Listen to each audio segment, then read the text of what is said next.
Yeah.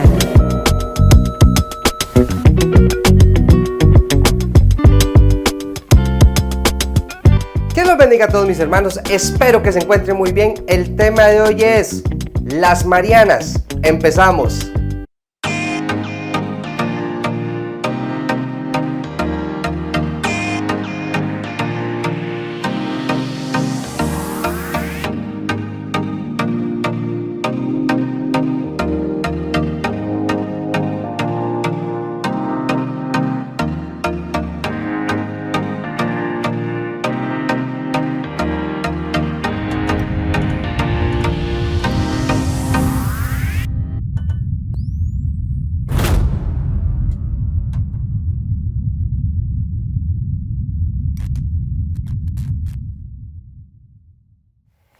¿Qué nombre más extraño el tema de hoy, mis hermanos? Las Marianas.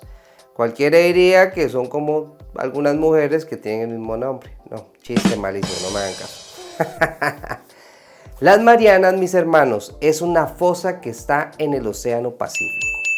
Ahora, ¿por qué vamos a hablar un poco sobre esta fosa, las Marianas? Bueno, resulta que el trasfondo de este tema que dice las Marianas realmente es ¿qué hace Dios con el pecado suyo?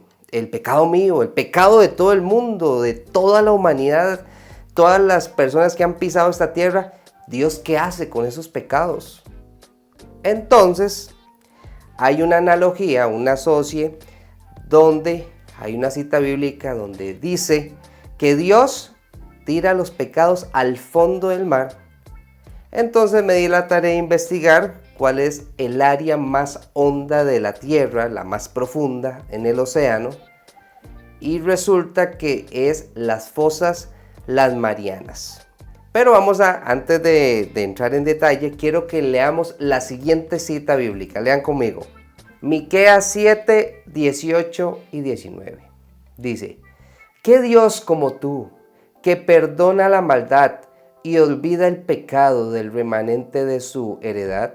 No retuvo para siempre su enojo, porque se deleita en misericordia. Dice el 19, Él volverá a tener misericordia de nosotros, sepultará nuestras iniquidades y echará en lo profundo del mar todos nuestros pecados.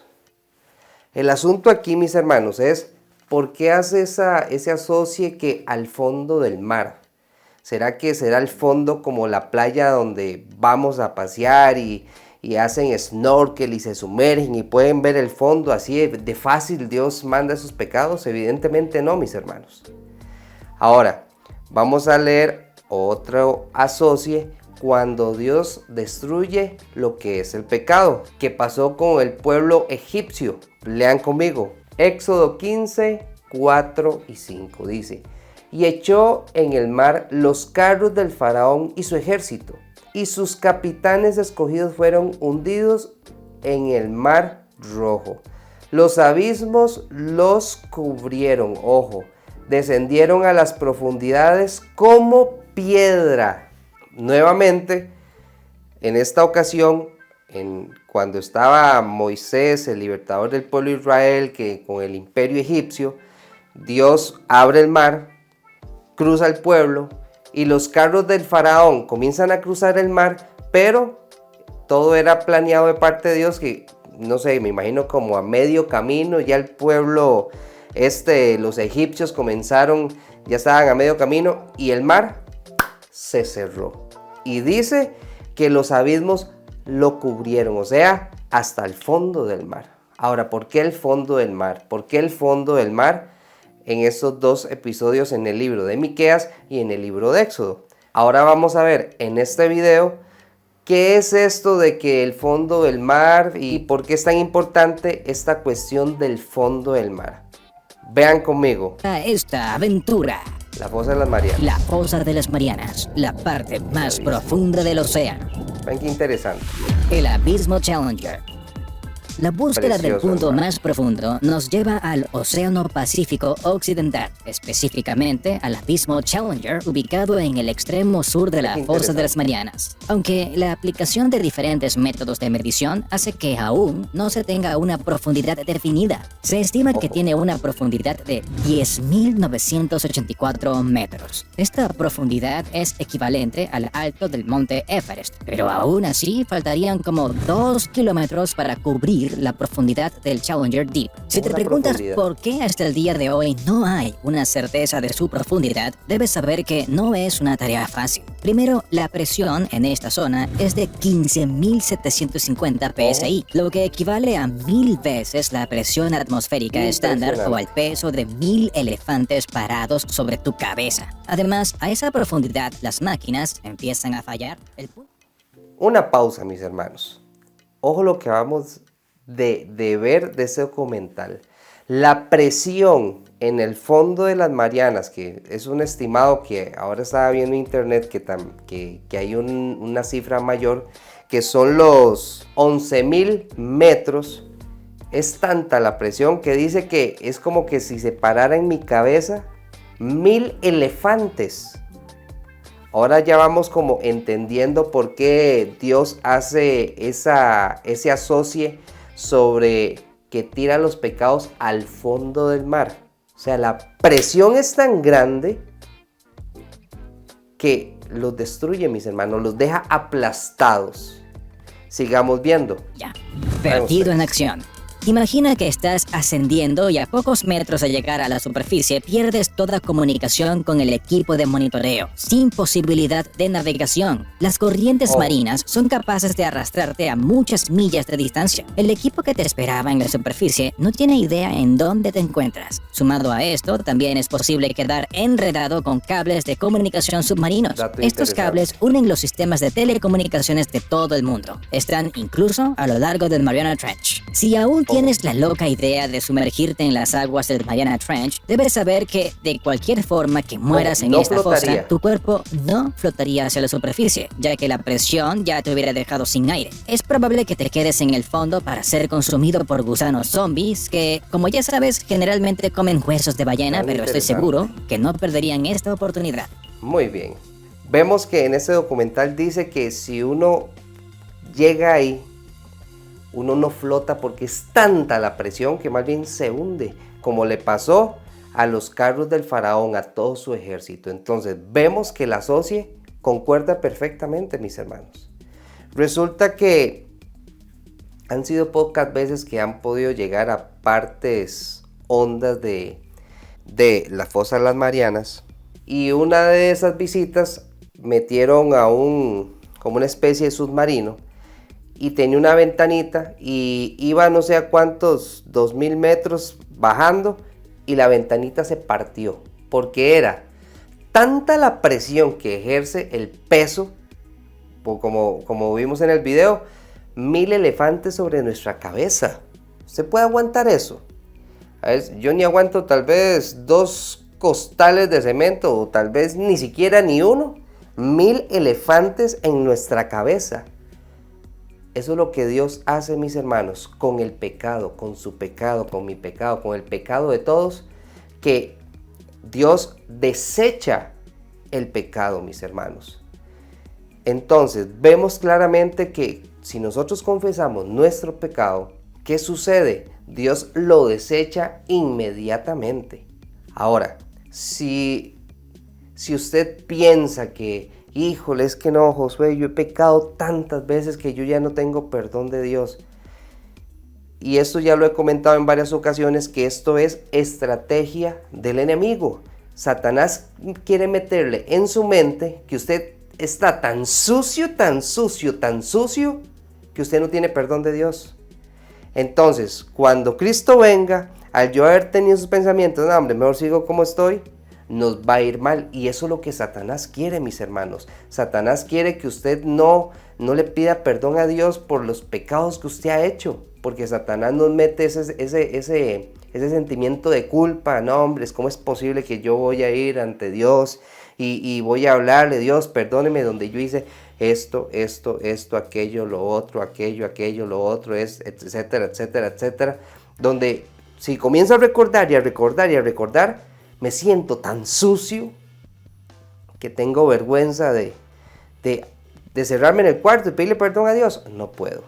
Entonces, este video es, mis hermanos, para que usted se anime y pídale perdón a Dios, porque Dios está así, al tanto de todas las personas que quieren confesar su pecado, y no solo confesarlo, sino apartarse de ese pecado. Ahora, ya vimos que Dios, cuando uno confiesa el pecado, Dios tira los pecados al fondo del mar. Por ejemplo, la fosa de las Marianas. Impresionante la profundidad y la presión que ejerce todo ese peso. Y ahora no solo eso, es tan oscuro que no llega la luz. Entonces, ¿qué nos da a entender eso? Que es imposible que si llega algo al fondo del mar, esos pecados, Dios mentira que va a sacar esos pecados y te los va a echar en cara. Dios no es así. Pero irónicamente, Dios no es así, pero a nosotros nos encanta agarrar aquel pecado que Dios desechó. Porque vuelvo otra vez a mis andanzas, a aquellas prácticas. Entonces, eso no se vale, mis hermanos. Dios lo desecha y yo lo recojo. Dios lo desecha y yo lo recojo. Dios desecha aquella cosa y yo recogí eso. Dios desechó aquello, quedó ahí en el mar unas cuantas semanas, tal vez medio año en el mejor de los casos, pero después me sumerjo otra vez y busco ese pecado que Dios había desechado. Ahora, para que no le quede la menor duda, mis hermanos, de que Dios desecha el pecado, lo elimina, lo borra, vamos a leer algunas citas más. Vean ustedes. Isaías 38:17 dice: He aquí, amargura grande me sobrevino en la paz, mas a ti agradó librar mi vida del hoyo de corrupción, porque echaste tras tus espaldas todos mis pecados. Qué bonito, mis hermanos. ¿Qué quiere decir eso? Agarró esto y lo tiró. Eso es lo que también Dios hace. O sea, a Dios no le interesa el pecado que nosotros confesamos y no solo confesamos, recordemos, sino que nos apartamos. Dios no le interesa, es como así, ya no me importa, lo tiro por allá. Ya vimos, lo tira al fondo del mar, sino que después lo tira ahí atrás. Ya, yo voy adelante, no me interesa, por eso no hay que mirar atrás. Pequeño detalle, lo acabamos de leer en el libro de Isaías 38:17, porque echaste tras tus espaldas todos mis pecados. O sea, tranquilo, hijo, ya no importa. Ya pediste perdón, te apartaste. Tranquilo, sigamos adelante juntos. Entonces, repito, los tira al fondo del mar. Los tira así. Ya, esto ya no es importante. Qué bonito. La misericordia de Dios del presente. Leamos otra cita. Isaías 43:25.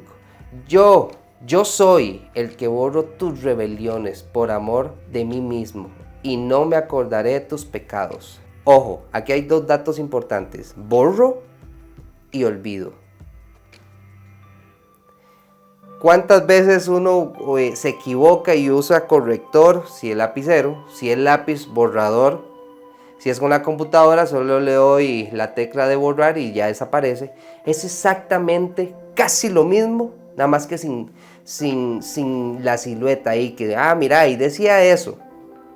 Dios borra y olvida, mis hermanos. Entonces, ya vimos que el pecado, ¿qué es lo que hace Dios cuando confesamos el pecado? Lo tira al fondo del mar, lo tira por encima del hombro.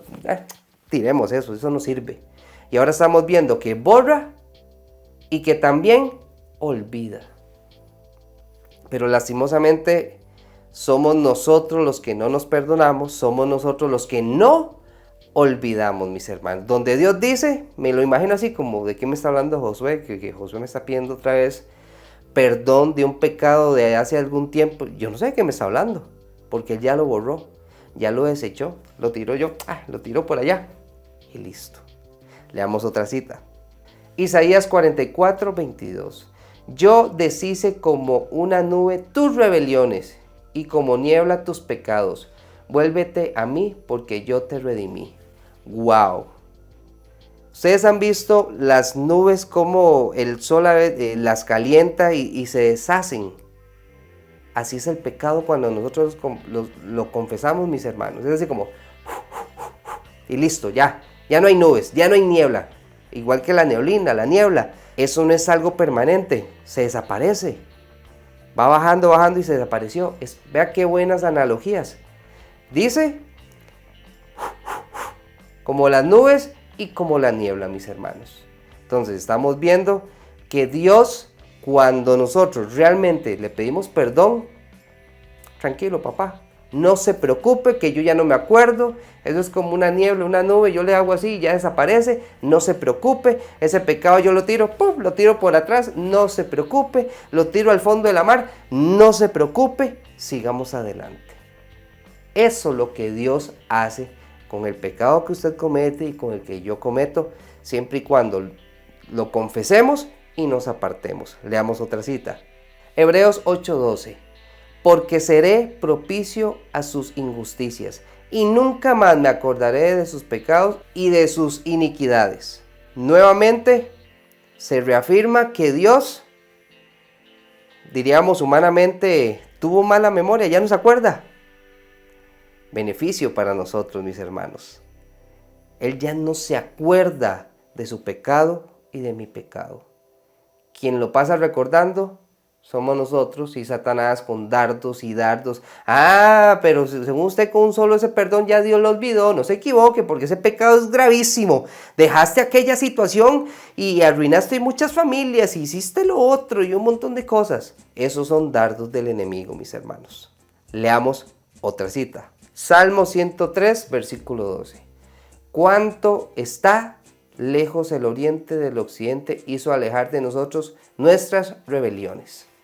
Oriente, occidente, o occidente-oriente, dependiendo como lo podamos ver en la pantalla, están separados, juntos jamás. Es igual que nosotros, mis hermanos. ¿Qué es lo que sucede? Dios dice, ok, me pediste perdón, ok, ya no estás practicando el pecado, yo agarro ese pecado y lo alejo, una separación. Y vuelvo y repito, los tiro, no me importa, no lo recuerdo, lo borro, lo tiro al fondo del mar. Entonces nuevamente Dios Todopoderoso se ciñe en borrar, en eliminar toda culpa de nosotros, mis hermanos. Leamos otra cita. Isaías 1:18. Venid luego, dice Jehová, y estemos a cuenta, y vuestros pecados fueren como la grana, como la nieve serán emblanquecidos, si fueren rojos como el carmesí, vendrán a ser como blanca lana. ¿Qué quiere decir eso? Que el pecado es como una mancha, como una suciedad, como el color de camisa que tengo en este momento, negro, así estoy yo en este momento. Pero ¿qué hace? Si nosotros llegamos ante el Padre, Padre, perdona mis pecados. Entonces, ¿qué quiere decir todo esto? Que de verdad, mis hermanos, el pecado nos mancha, nos ensucia, nos embarriala, pero Él con amor, como una ovejita, nos lava, nos quita la suciedad, que es grana, como el carmesí, o sea, el rojo, o sea, estamos manchados de tanta porquería, de suciedad. Dios con amor no es que nos señala, sino que con amor nos agarra y nos lava, nos limpia y nos restaura, que es muy, pero muy importante, mis hermanos. Porque dice, estemos a cuenta. Un detalle importante, están las cuentas cortas, están las cuentas largas. Las cuentas cortas es que todos los días, en la noche, uy, Dios, perdóname, pum, se canceló la deuda. Pero ¿qué es lo que pasa con las cuentas largas? Que pasa un día, no le pide perdón a Dios. Pasa otro segundo día, no le pide perdón a Dios. Pasa un tercer día, sigo sin pedirle perdón a Dios. Entonces, al final, ¿qué pasa? Tengo tanta cuenta, tanto pecado, que volvemos a lo mismo que les dije al principio. Yo ya no me siento así como capaz, preparado, como para pedirle perdón a Dios, porque son tantos pecados que yo dije, no, hombre, como que yo diga, no, hombre, ya Dios, ya, o sea, Dios ni con los pecados que he cometido y que son tantos, Él ya no me puede perdonar. Eso es mentira del enemigo, mis hermanos. Por eso dice, estemos a cuenta, estemos al día, todos los días. Dios, perdóname, vea, hoy hice esto, hoy tuve mal pensamiento, vi algo que no tuve que haber visto, escuché algo que no tuve que haber oído, probé algo que no tuve que haber probado, etcétera, etcétera, etcétera. Compartí ciertas cosas que no estuvieron bien. Cuentas al día, Dios, perdóname. Y no que se le haga un cuentón grandísimo, donde al final se le va nublando, y se le va nublando, y se le va nublando, y nublando la vista, donde al final usted ya no vio nada. Por tanto pecado no confesado y por ende no apartado. Leamos otra cita. Romanos 4, versículos 7 y 8 dice, diciendo, bienaventurados aquellos cuyas iniquidades son perdonadas y cuyos pecados son cubiertos. Bienaventurado el varón a quien el Señor no inculpa de pecado. ¿Qué quiere decir eso? Dios cubre ese pecado. Lo agarra, tranquilos, nadie ha visto nada, porque Él me pidió perdón, yo lo desecho. Vuelvo y repito, lo desecha al fondo del mar, los tira así como, no me interesa, lo tiro allá atrás. Nos lava de los pecados, mis hermanos. Eso es lo que Dios quiere hacer con su pecado, con mi pecado todos los días. Él es un Dios misericordioso del presente. Ahora, ¿por qué del presente? Porque no hay que confundir las cosas. Dios es amor, pero también es justo. No es que me voy a quedar de brazos cruzados y, como Dios es un Dios de misericordia, cosa que ya lo hemos hablado en otros videos, donde no hay que abusar. O sea, cierto, Dios tiene misericordia, pero es una misericordia del presente, de todos los días. Pero hay un día que todo esto se va a acabar y los que no quisieron confesar el pecado, los que no quisieron apartarse, ahí van a ir al juicio y van a ser condenados según lo que dice la palabra de Dios. Entonces, mis hermanos, estamos viendo que Dios no quiere el pecado para nada, porque el pecado, ¿qué pasa? Nos separa el hombre, la humanidad y Dios. Hay una grieta, hay un abismo enorme por causa del pecado. Leamos la última cita. Colosenses 2, 13 y 14. Y a vosotros, estando muertos en pecados y en la circuncisión de vuestra carne, os dio vida juntamente con Él, perdonándoos todos los pecados, anulando el acta de los decretos que había contra nosotros, que nos era contraria, quitándola de en medio y clavándola en la cruz. Esa es la cita para cerrar este video, mis hermanos. Ya vimos todo lo que pasa con los pecados y al final dice, clavándola sobre la cruz. Ese decreto ya no está. Usted está condenado, porque estábamos condenados, mis hermanos. No teníamos absolutamente nada que hacer porque ya todo estaba perdido, pero Jesucristo vino a morir en esa cruz y ese decreto de condenación desapareció. Pero repito, no abusemos de la misericordia, no pisoteemos el sacrificio que Jesús hizo en esa cruz. Más bien hay que valorar ese sacrificio. ¿Cómo? Consagrándonos. ¿Cómo? No siguiendo las corrientes de este mundo. ¿Cómo? No practicando el pecado. Ahí está, mis hermanos. Está en usted. Si Dios quiere que ese pecado o esos pecados, Dios los deseche al mar. Los borre. Que Dios los olvide. Que nos lave. Y un montón de cosas más que ya vimos lo que Dios hace con el pecado, pero para las personas que confiesan su pecado y no quieren volver más a la práctica. Está en usted. Dios tiene toda la disposición, pero usted decide. Así que, mis hermanos, Dios me los bendiga y nos vemos la otra semana. Hasta luego.